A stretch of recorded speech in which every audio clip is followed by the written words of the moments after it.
தொடங்குவோம். மாதலி தான் கொண்டு வந்துள்ள அல்லது தான் ஓட்டி வந்துள்ள தேரினது பெருமையை ராமனுக்கு சொல்லத் தொடங்கினான்.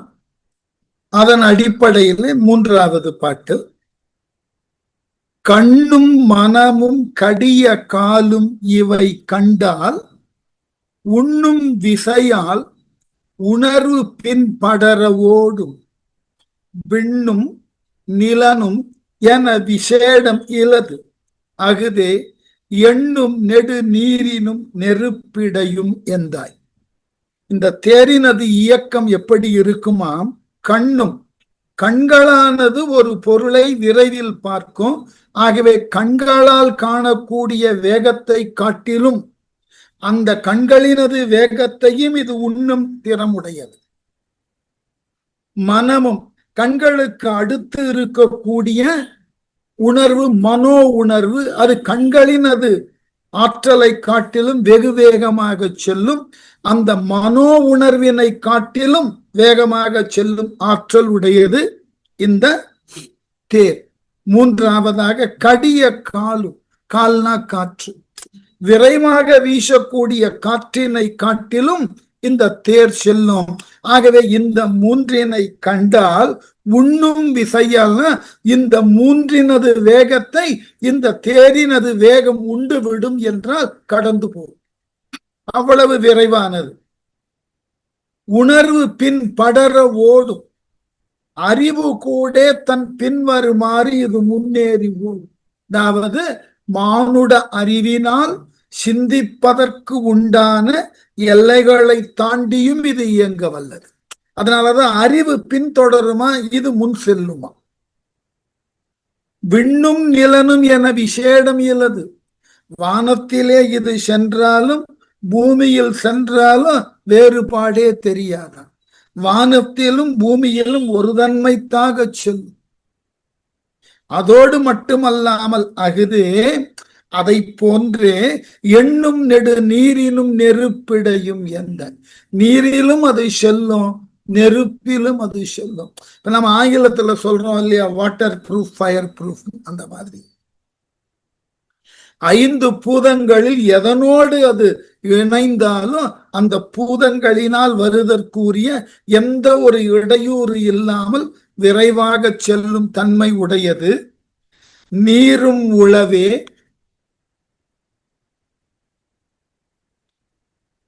நீரும் உளவே அவை ஓர் 7 நிமிர்கிற்கும் பாரும் உளவே அதின் இரட்டி அவை பண்பின் பேரும் ஒரு காலை ஒரு காலும் இடை பேரா தேரும் உளதே இது அலால் உலகு செய்தோர். ராமனுக்கு என்ன ஒரு அழகான ஒரு அடைமொழி. கம்பன் கிடைக்கிற இடத்திலெல்லாம் ராமனை பரம்பொருள்னு காட்டுவோம். அந்த அடிப்படையில உலகு செய்தோய்னா உலகங்களையெல்லாம் படைக்கக்கூடிய ஆற்றல் பெற்ற ராமனே, நீரும் உளவே அவை ஓர் 7 உலகின் கண் உள்ளதாக சொல்லப்படக்கூடிய 7 கடல்கள். நிமிர்கிற்கும் பாரும் உளவே அதன் இரட்டி. அந்த 7 கடலை போல் 2 மடங்கு உடையது எது? 14 உலகங்கள். 7 14 உலகங்கள். அவை அந்த கடல்களும் உலகங்களும் பண்பின் பேரும் ஒரு காலை தம் இயல்பிலிருந்து ஒரு காலத்தில் மாறுபடும்.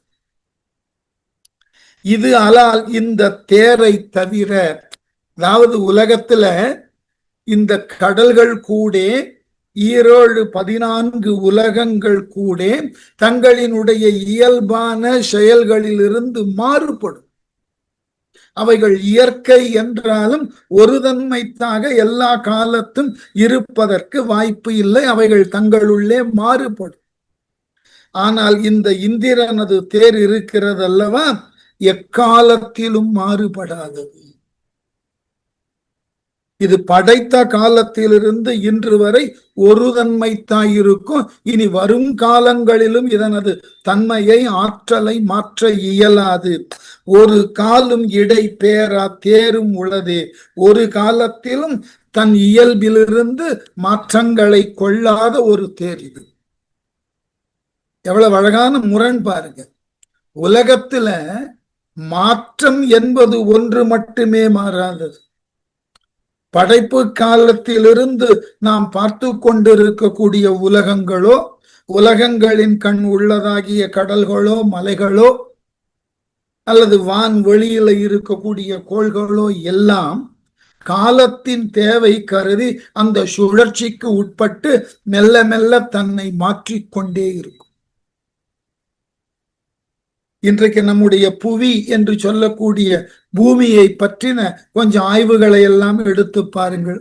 தொடக்க காலத்துல பூமி என்பது சற்றேறக்குறைய 6 மணி நேரத்தினுக்கு தன்னை சுழற்றி கொண்டிருந்தது.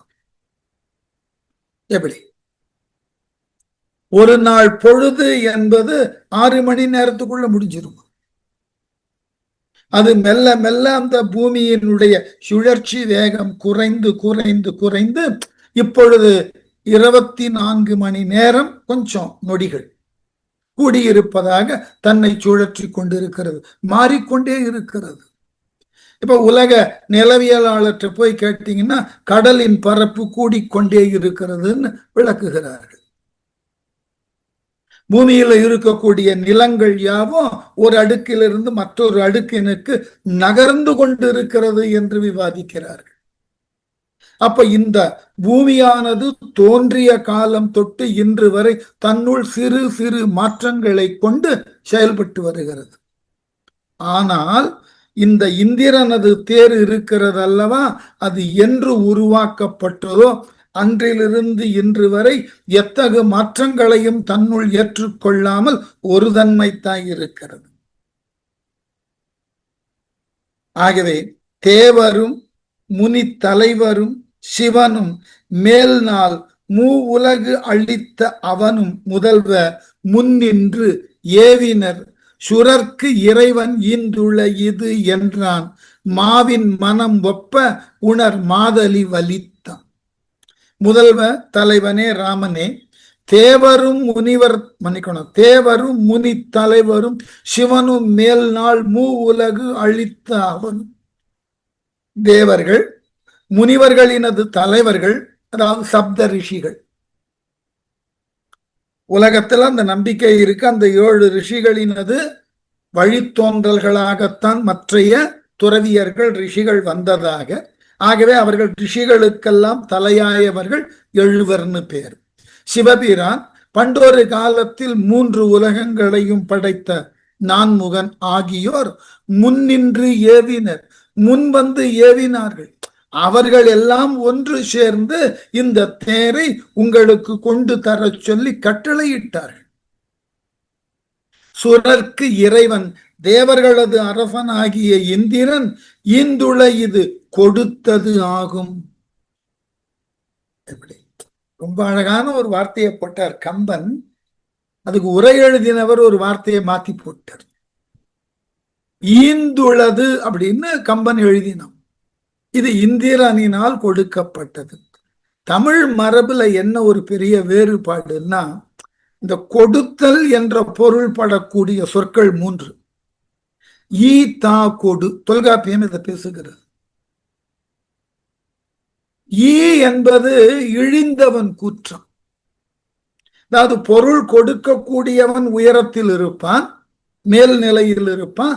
அவனிடம் சென்று பொருள் யாசிப்பவன் பொருளை ஈக என்று கேட்கணும், ஈ என்று. தாய் என்பது ஒப்போன் கூற்று. நண்பர்களுக்கு இடையே பொருளை பரிமாறிக் கொள்ளுகிறோம் அல்லவா, இதை எனக்கு தாய் என்று கேட்டு பெறுதல் மரபு. கொடு என்பது கொடுப்பவன் தாழ்ந்தவன், பெறுபவன் உயர்ந்தவன். ஆகவே நாம் இறைவனுக்கு படையல் கொடுக்கிறோம். இறைவன் உயர்ந்தவன், இறைவனுக்கு நாம் படையல் இடுவதில்லை, இறைவனுக்கு நாம் படையல் கொடுக்க வேண்டும். மன்னனுக்கு நாம் வரி கொடுக்க வேண்டும், மன்னனிடம் நாம் வரியை ஈவதில்லை. ஆனா கம்பன் என்ன எழுதிட்டான்? ஈ என்று, ஈந்தான். ஏன்னா உயர்ந்த நிலையில இந்திரன் இருக்கிறானா, அவன் இப்பொழுது ராமனுக்கு இந்த தேரை கொடுக்கிறான். அப்ப இது சரியான்னு கேட்டா அவதார நோக்குல இந்த இலக்கியத்தை பார்த்தால் சரி. மானுடனாய் அவதரித்துள்ள நாரணனுக்கு இன்னமும் தெய்வ நிலையில் இருக்கக்கூடிய இந்திரன் தேரை கொடுத்து உதவுகிறான் இல்லையா? இப்ப இந்த ராமகாதையை பொறுத்த மட்டில், ராமாயணத்தை பொறுத்த மட்டில் ராமன் மானுடனாக அவதரித்திருக்கிறான். அவன் நாரணனாகவே இருந்தாலும் இப்போதைக்கு அவன் மானுடன். மானுடனாகிய ராமனுக்கு தேவர்களினது தலைவனாகிய இந்திரன் தான் பயன்படுத்தக்கூடிய தேரை தருகிறான்னா இந்தான். கம்பன் கிட்ட எல்லாம் தவறே காண முடியாது, அதனால சொன்னேன். ஆகவே ஈந்துளது இது என என்றான் என்று சொல்லிய மாதலி, மாவின் மனம் ஒப்ப உணர் மாதலி. இதுதான் முக்கியமான சொல். தேரிலே பூட்டப்பட்டுள்ள குதிரைகளினுடைய மனத்தினை அறிந்து அதற்கு ஏற்றாற்போல் குதிரையை செலுத்தும். தேர்ப்பாகனுக்கு ஏன் அவ்வளவு பெரிய தனி தகுதினா, பூட்டப்பட்ட குதிரைகளினது மனோநிலை தெரியணும்.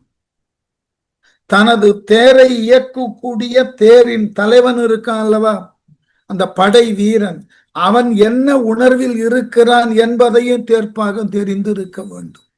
அதனாலதான் நம்ம மகாபாரதத்துல அர்ஜுனனுக்கு தேர் ஓட்டுவதற்கு பரந்தாமனையே கொண்டு வைத்தோம். அவனை போல் எல்லாம் தெரிந்தவர்கள் யார் இருக்க முடியும்? இப்ப நம்ம வீடுகள் எல்லாம் கூட பார்க்கலாம், ஆண்டாண்டு காலமா காரை ஓட்டுவதற்கு ஒரு ஓட்டுநர் இருப்பார். அவருக்கு காரினுடைய தன்மையும் தெரியும், அமர்ந்து வரக்கூடிய முதலாளியின் மன ஓட்டமும் தெரியும்.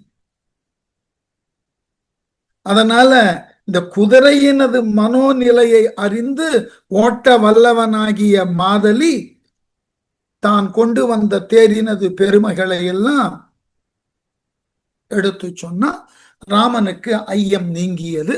தான் இந்த தேரினை பயன்படுத்துதல் சரியே, பொருத்தமானது என்ற முடிவுக்கு வந்தார். ஐயன் இது கேட்டு இகல் அரக்கர் அகல் மாய செய்கை கொல் என சிறிது சிந்தையில் நினைந்தான். மெய் அவன் உரைத்தது என வேண்டி இடை பூண்ட மொய் உளை வயப்பறி மொழிந்த முதுவேதம். ஐயன் ராமன் இது கேட்டு, மாதலியினால் சொல்லப்பட்ட பெருமைகளை எல்லாம் கேட்டு, இகல் அரக்கர் அகல் மாயை, தன்னை எதிர்க்கக்கூடிய, இகல்னா பகை, தன்னை பகையாக கொண்டிருக்கக்கூடிய ராவணனால் அனுப்பப்பட்ட தேரோ என்று ஒரு ஐயம் ஏற்பட்டது. மாயச் செய்கைகள், ராவணனால் ஏதோ மாயத்தன்மைக்கு உட்பட்டு இது அனுப்பப்பட்ட தேர் என்று எண்ணினேன். அந்த கவலை எனக்கு சிறிது இருந்தது என சிறிது சிந்தையில் நினைந்தான். அப்படி நான் நினைத்தேன், இப்பொழுது தெளிந்து விட்டேன். மெய்யவன் உரைத்தது, மாதலி சொன்ன உண்மையை கேட்டு என வேண்டி, உண்மையே என புலப்பட்டு, இடை பூண்ட தேரிலே கட்டப்பட்ட மொய் உளை வயப்பறி செறிந்த பிடரிமயிற்கொண்ட வலிய குதிரைகள் முது வேதம் ஒழிந்த பழமையான வேதங்களை ஓதின. இந்த வேதங்கள் தான் குதிரைகளாக இங்கு பூட்டப்பட்டு இருக்கின்றன. ஏன்னா நாரணன் தேர்ல வரப்போற. இல்லை இனி ஐயம் என எண்ணிய ராமன் நல்லவனை, நீ உனது நாமம் நவில்க என்ன, வல் இதனை ஊர்வது ஓர் மாதலி என பேர் சொல்லுவர் என தொழுது நெஞ்சினோடு சொன்னான். இந்த பாட்டை ரொம்ப உலகியல் நோக்கில் பார்க்கணும். ராமன் எவ்வளவு பெரிய வீரன்! தேவர்களும் மற்றைய மூவர்களும் தேரினை கொடுத்து உதவக்கூடிய அளவினுக்கு ராமனது ஆற்றல்.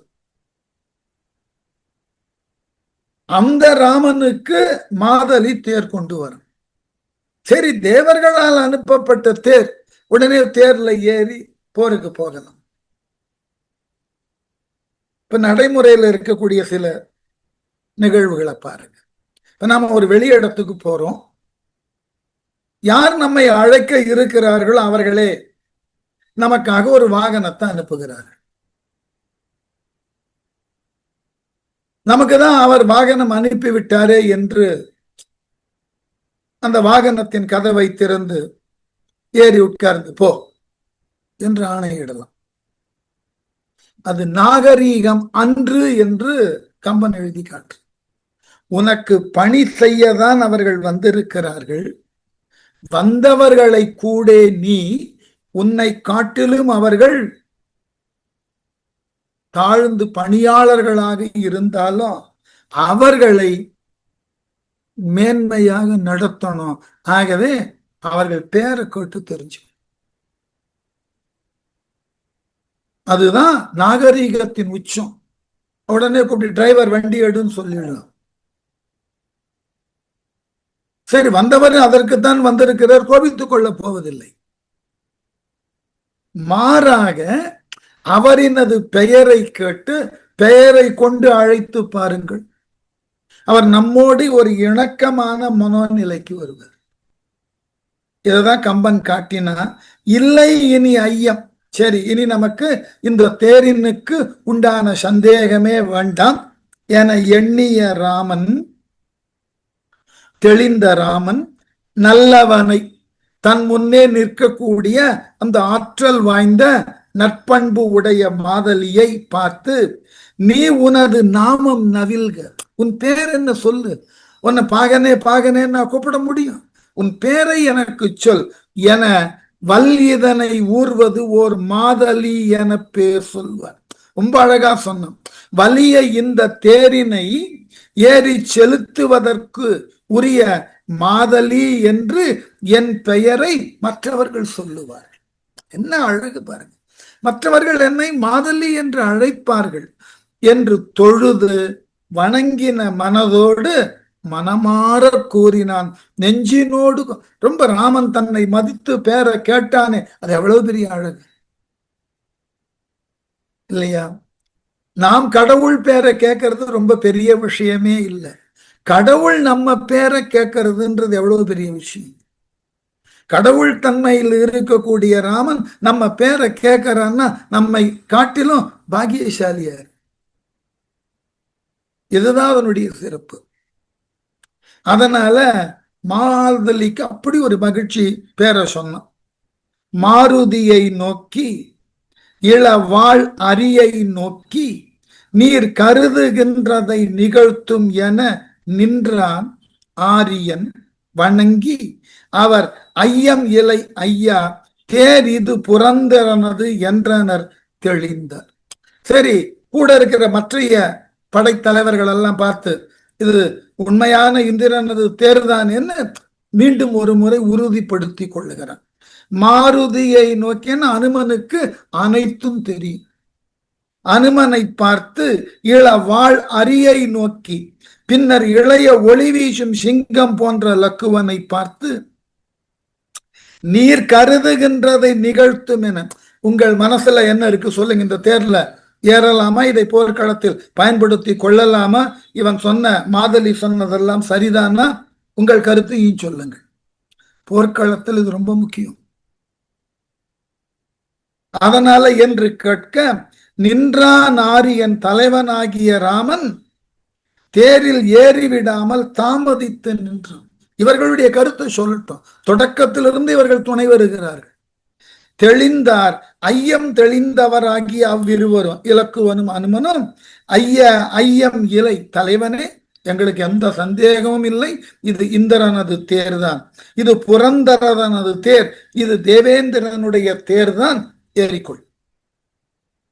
விழுந்து புரள் தீவினை நிலத்தொடு வெதும்ப தொழும் தகைய நல்வினை கழிப்பினோடு துள்ள அழுந்து துயரத்து அமரர் அந்தணர் கை முந்துற்று எழுந்து தலை ஏற இனிது ஏறினான் ராமன்.